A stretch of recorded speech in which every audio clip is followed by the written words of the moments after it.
Hello and welcome. I'm Geeta Mohan and you're watching India Today Global. The top story. Contrary to Trump administration's policies on immigration and H-1B visa, the US president has unveiled a new visa initiative, a direct path to citizenship, a gold card visa that offers wealthy foreigners a fast track to US citizenship for a $1 million fee, with an even pricier platinum version on the way.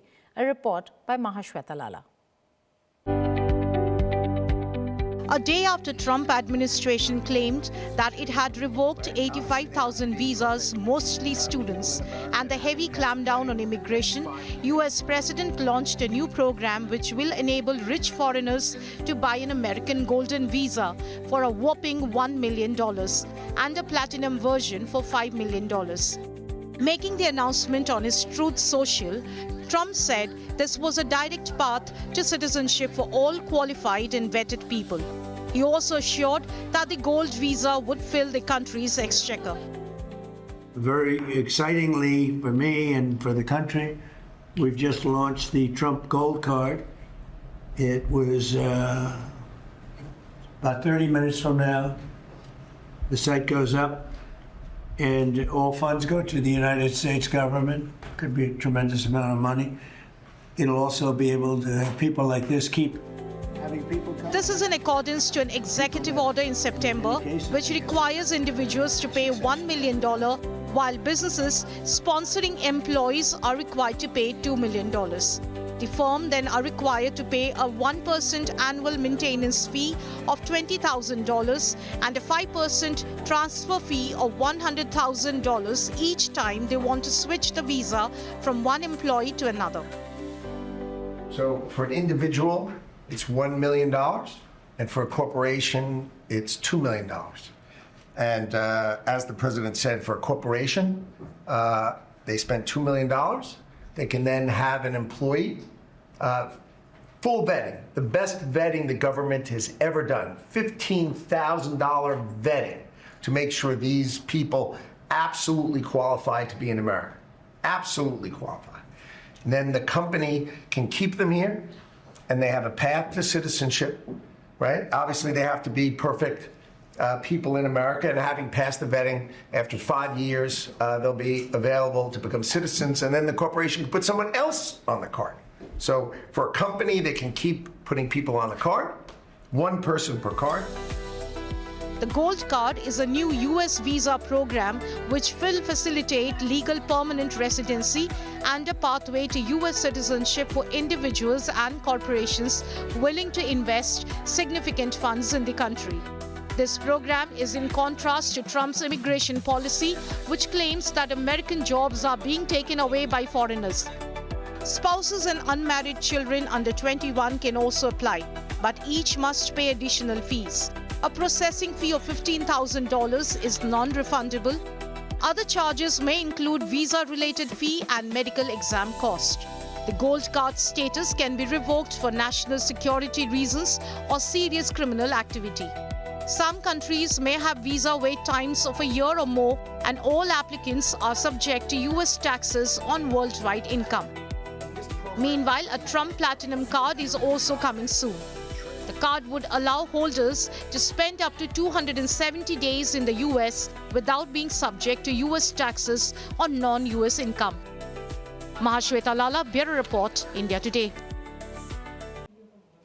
To discuss what the new visa policy really means, I'm being joined by Dr. Karan Gupta. He's an educationist and an immigration expert, counsels a lot of students going abroad. Thank you so much, Dr. Gupta, for joining us. Now, Trump has unveiled this $1 million gold card and platinum card, which is on its way. But is it somehow in contrast to Trump administration's immigration policies per se? And how do you see this benefit those students who are studying in the US and aspire to work there? Thank you, Geeta, for having me on the show. So Trump's policies have repeatedly signaled that the United States wants two things: exceptional skill and economic value. Indian students, especially those in STEM and tech, already fit that definition. So the new gold card sits in the same direction. It appeals to individuals who are both highly skilled and financially valuable to the US economy. Now, could this benefit Indian talent? Potentially, yes, because in theory, the top employers, whether it's Apple, Netflix, Microsoft, or any global tech giant, can easily afford a $2 million fee if they believe that the candidate is extraordinary. It gives companies a mechanism to bypass the visa lottery or annual caps for the rare profiles that those companies consider irreplaceable. For India, which produces some of the world's strongest STEM graduates, this only reinforces the attractiveness of our talent. But we should keep this in perspective because this is not a mass market pathway.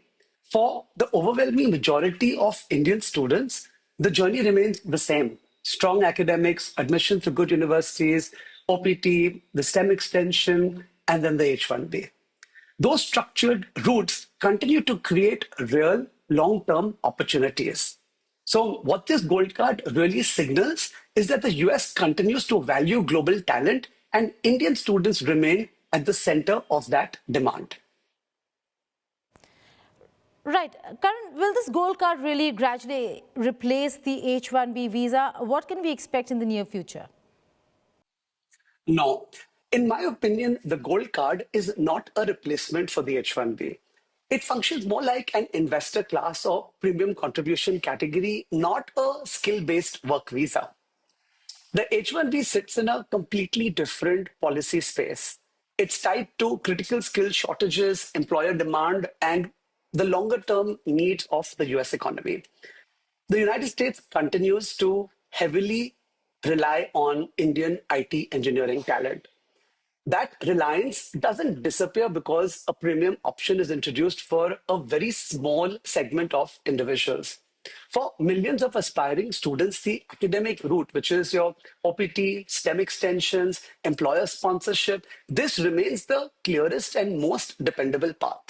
So what should we expect going forward? Stability, because the H-1B system will remain central to how skilled immigration functions. Universities will continue to be the main gateway for Indian students, and employers will continue to sponsor the talent they need. So a gold card may grab headlines, but it does not change the fundamental architecture of US skilled immigration. If anything, it only reinforces the fact that the US still wants high quality global talent, and India supplies a significant portion of it. United States Representative Sidney Kamlager-Dove warned that President Donald Trump could go down in history as the president who lost India over tariff disputes and soaring visa fees. Kamlager-Dove was speaking during a congressional hearing on the US-India strategic partnership. The remark comes as India is reeling under US's 50% tariff and a growing trade war. First, because of Russian oil and the recent tension over rice dumping, in which US farmers allege India's rice imports is affecting the domestic market.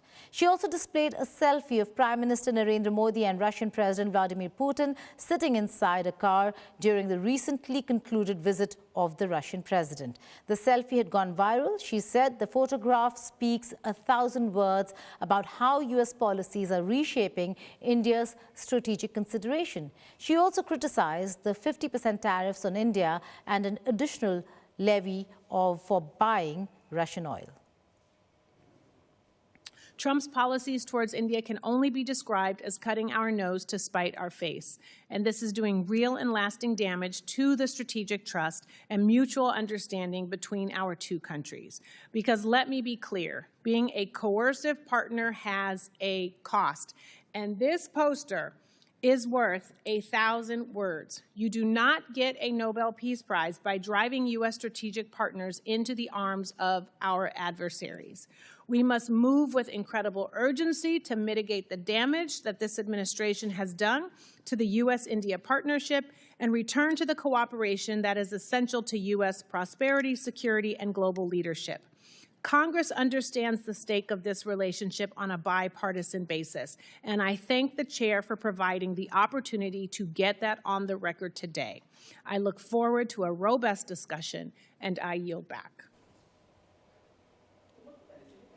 Now, Sidney Kamlager-Dove might be just one of the many lawmakers who fear what Trump's tariff policies could do to India-US ties. we deep dive on what the impact of the recent policies are going to be and how that could shift alliances and strengthen certain alliances, particularly Russia, India, China. Watch here on Statecraft. The United States and India, two democracies with intertwined destinies in the Indo-Pacific, are facing what may be the most volatile stretch in their partnership yet. At the heart of the storm, President Donald Trump. And then what happened? Flush, flush, flush down the toilet the capital that Americans have built over decades in service of Trump's personal grievances. The U.S. president has not just rattled trade and tariffs, but has taken aim at India's visa regimes, slapped unprecedented duties, and questioned New Delhi's strategic choices in a way that has both Democrats and Republicans in Washington sounding alarms. At a recent congressional hearing, Representative Sydney Kamlager-Dove didn't mince words, warning that Trump could become the president who lost India. The fact of the matter is that India and Russia have always been friends and would never give up on each other.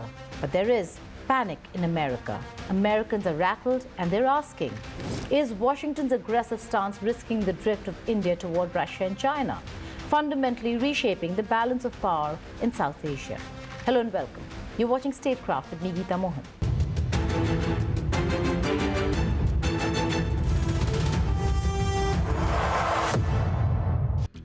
Trump's ire is not limited to visas and tariffs. His public focus on India's Russian oil purchases, a 50% tariff linked directly to Moscow, signals a willingness to penalize India for foreign policy choices Washington disagrees with. Lawmakers like Ami Bera of the Democratic Party emphasize that India's ties with Russia can be leveraged positively in the Ukraine conflict, not punished. Yet, Trump's punitive measures, coupled with criticism of BRICS participation, signal to New Delhi that its strategic autonomy is under siege, threatening a tilt toward a multipolar alignment that sidesteps the US. The Tianjin SCO summit photo showing Modi with Putin and Xi became a symbolic flashpoint. Trump's reaction on Truth Social, calling it a snub and declaring the US lost India, underscores how US policy is being interpreted abroad. Congressional testimony highlighted concern. Democrats and Republicans alike recognized the defining role of India in a free Indo-Pacific. Bill Huizenga of the Republican Party stressed that the US-India partnership is central to countering authoritarianism, ensuring resilient supply chains, and shaping regional rules. Yet, Trump administration's unilateral measures threaten this very partnership, creating friction where coordination is essential.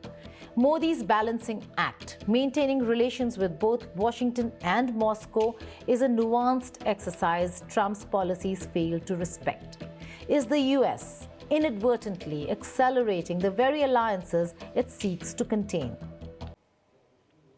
Former Democratic vice presidential candidate and Minnesota Governor Tim Walz's daughter, Hope Walz, urged son of President Donald Trump Jr., to seek assistance for his daddy issues. He had posted the video on TikTok after President Trump called her father and the Democratic governor retarded. She responded to Don Jr. after he supported his father for the use of the term to refer Governor Walz. She later deleted the video. Hope Walz said she felt bad for Don Jr. and his family because they insulted people just to make themselves feel good. Trump Jr. shared a clip of Governor Walz saying that people were driving past his house and shouting the R word. He believed this started because Trump used the same word about him in public. Instead of condemning it, Trump Jr. added a comment saying those people were right to use the slur. They're not wrong, he wrote. Oh, Don, it is so clear that your dad does not love you. Or if there is any love there, it's not for your compassion like my dad loves me, but instead your cruelty. And that's not love. That's not love. I genuinely feel sad that you and your family feel the need to degrade and put down large swaths of the country in an attempt to make yourself feel better. My family and I will always be richer than yours. Always. Because we don't find joy in this. we find joy in each other and spending time together and doing quality good things for this world together, not tearing other people down. Those daddy issues are so clear, and I genuinely do feel sad for you. I do. I really hope you get the help you need. In the meantime, I'm going to continue building up that, joy and love and happiness with my family, because at the end of the day, that's what matters. So good luck, Dawn. Good luck. Mauritius's national security is built on an unusual foundation. Indian-appointed NSAs for nearly 50 years. Our next report breaks down the history, Rajgothra's appointment, India-China rivalry, and how this unique model shapes power politics in the Indian Ocean.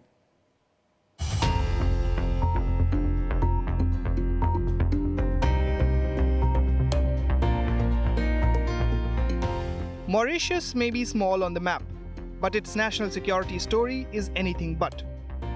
For decades, the island nation has done something highly unusual. It has imported its national security advisors, mainly from India. And New Delhi's latest pick, former ITBP chief Rahul Rajgothra, has once again pushed this tradition into the spotlight. On the surface, Rajgothra's appointment looks routine. An experienced officer moves from guarding India's toughest borders to advising a friendly government. But dig deeper, and it becomes clear that this is a carefully calibrated geopolitical move. For years, Mauritius has relied on Indian expertise for its security. This began in 1974, when Mauritius signed a defense agreement that effectively replaced the UK with India as its primary security partner. The turning point came in the early 1980s during a period of political instability. Rumors of a coup prompted then Prime Minister Anirudh Jugnauth to seek help from Indira Gandhi. That episode and the dramatic but aborted Operation Lal Dora, which was India's plan for a potential military intervention in Mauritius, deepened India-Mauritius security ties. What followed was a long line of Indian NSAs stationed in Port Louis. Many drawn from RNAW, the Intelligence Bureau, or the Indian Army.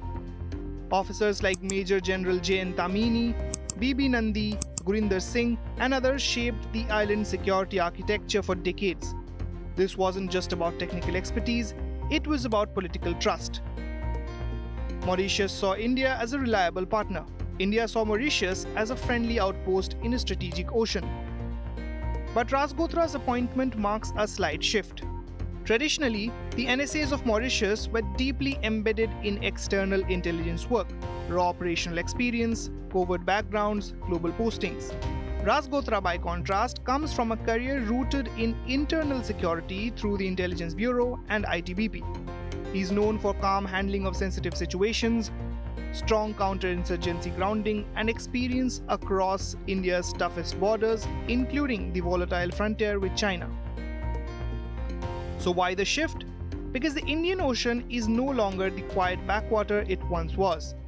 China's growing footprint, major power rivalry, cyber risks, maritime competition, and hybrid threats demand advisors who understand both domestic security and geopolitical nuance. Rajgothra fits that hybrid mold. Mauritius, meanwhile, has become far more than a friendly diaspora nation. It is now a key piece of India's strategic depth, home to coastal radar systems, hydrographic surveys, maritime patrols, and growing intelligence cooperation. At the same time, China has invested heavily in Mauritian infrastructure, trade, and diplomacy. Port Louis wants to remain friendly to both Beijing and New Delhi, but its reliance on Indian NSAs raises awkward questions. Critics ask, can an NSA appointed and supplied by India genuinely represent Mauritian interests in a fast-changing region? Especially at forums like the Colombo Security Conclave, where security policy is shaped at the NSA level? And what happens if India wants a tougher line on China than Mauritius is comfortable with? As global rivalries sharpen and the Indian Ocean becomes contested space, Mauritius may soon have to decide whether importing its NSA still serves its national interest. For now, though, India's quiet, steady operators like Rahul Rajgothra remain central to the island's security story and to New Delhi's broader Indian Ocean strategy. With Farhan Khan, Bureau Report, India Today Global.